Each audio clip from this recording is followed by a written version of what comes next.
On vient juste de terminer le premier incrément et on a d'ailleurs déjà des résultats positifs et des retours positifs dessus.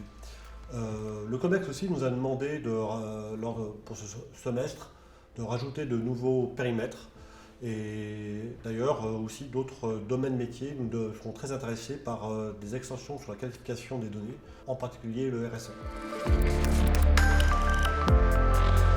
Je suis Philippe Launay, je suis le VP Architecture et Nouvelles Technologies au sein de la R&D de Lectra. Mes missions sont l'évaluation et l'intégration des nouvelles technologies pour l'ensemble des équipes de R&D. Je suis Robert Chevalier, je suis le Data Engineering Director chez Lectra R&D. À ce titre, je suis responsable de l'infrastructure data centrale qui contient un data lake, un data hub, et dont le périmètre sont les données maîtres et partagées ainsi que les data marts partagés.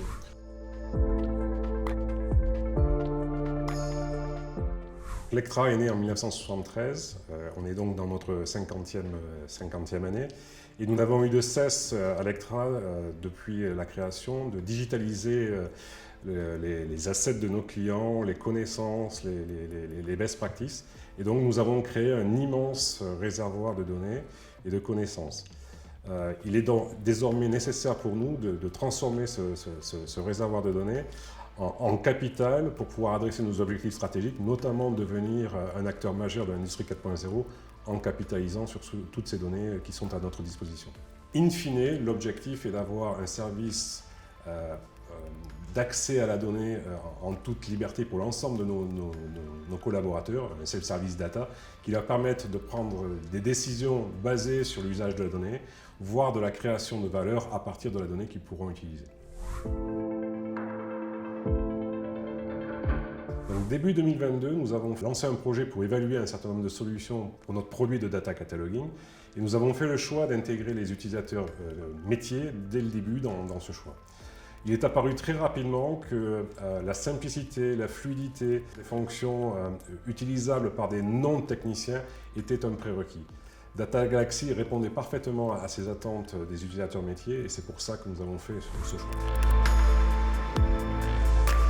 Nous avons défini un plan à 3 ans qui a été communiqué à l'ensemble des managers partout dans le monde. Nous avons eu un sponsoring fort des membres du COMEX puisqu'ils sont inclus dans la data gouvernance à ce jour. Nous sommes aussi accompagnés par un partenaire de Data Galaxy, en l'occurrence Telio, qui nous a permis de mettre en œuvre les premières briques et les premières relations avec les différents départements métiers dans les premiers jours du projet.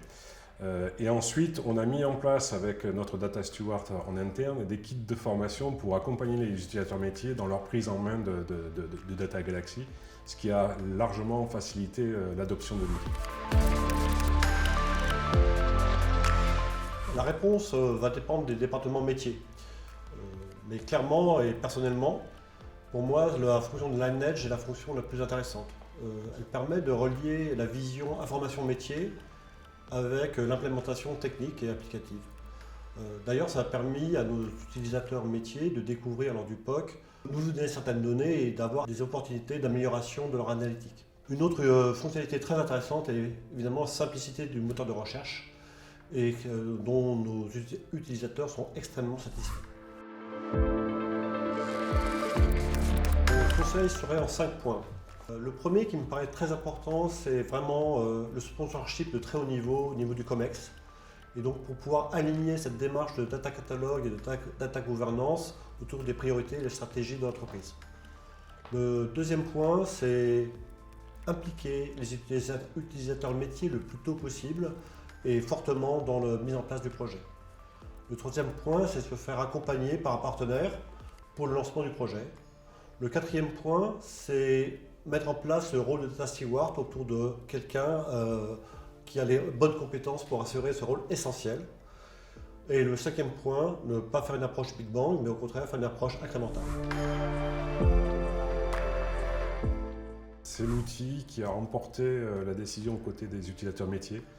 Et sans l'engagement des utilisateurs métiers pour déployer une gouvernance au sein du groupe, ça serait mission quasi impossible. On a besoin de leur adhésion au projet Et clairement, Data Galaxy est un vecteur pour emporter cette adhésion. La deuxième raison, ça a été la relation avec Data Galaxy et ses partenaires qui nous ont accompagnés tout au long du projet, qui ont toujours été présents pour répondre à nos questions, essayer de trouver des solutions pour résoudre nos problèmes et nous permettre d'avancer dans le projet avec un timing qui était relativement court, assez ambitieux et que nous avons pu relever avec brio grâce à leur support.